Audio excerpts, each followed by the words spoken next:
Indonesia juga begitu. Jumlah kasus itu naik atau turun tergantung jumlah tes. Kalau mau kasusnya sedikit, jangan lapor jumlah tes seperti di Cina. Kalau mau kasusnya banyak, perbanyaklah jumlah tes. Dan jangan heran, kebanyakan dokter, termasuk yang memberi nasihat kepada presiden, justru ngotot minta jumlah tes diperbanyak, karena berpikirnya textbook, dan juga karena ada duitnya. Kenapa pada minta tes COVID diperbanyak? Duit. Sweeping tes COVID? Duit. Hasil tes positif, masuk rumah sakit? Duit. Kalau mati, kubur protokol COVID? Duit lagi. Inilah hebatnya godaan setan.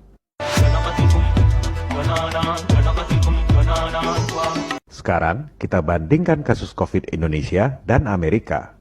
Grafik merah itu Amerika, grafik hijau itu Indonesia. Dihitung per 1 juta penduduk, kasus COVID di Amerika jauh lebih tinggi dari Indonesia. Tapi tetap aja, di saat Indonesia dilarang mudik tanggal 6 Mei lalu, di Amerika tanggal 16 Mei pada nonton UFC tanpa masker.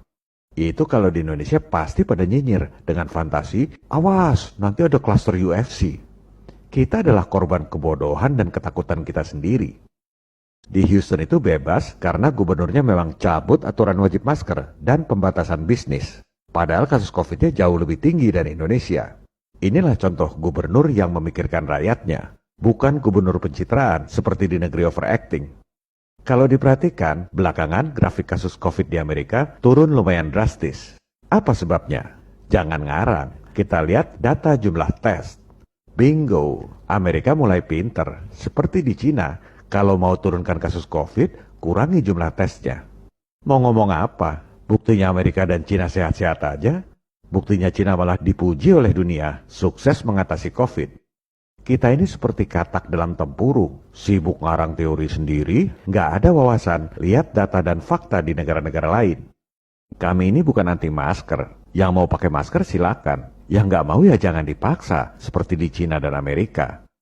Yang namanya pakar kesehatan ini nggak jujur, nggak pernah selidiki dan cerita risiko penggunaan masker. Ini berita di media mainstream, The Straits Times Singapura. Bukan media gosip, media paling terkemuka di Singapura. Mereka jujur beritakan fakta bahwa setelah 12 jam digunakan, ada begitu banyak bakteri dan jamur di masker yang Anda gunakan.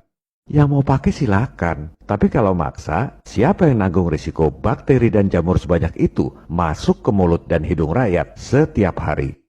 Kepada para pemirsa, kondisi akan semakin memburuk kalau rakyatnya diam saja. Pemerintah baru akan gerak kalau ada desakan dari rakyat. Jangan harap ada perubahan kalau tidak lakukan apa-apa.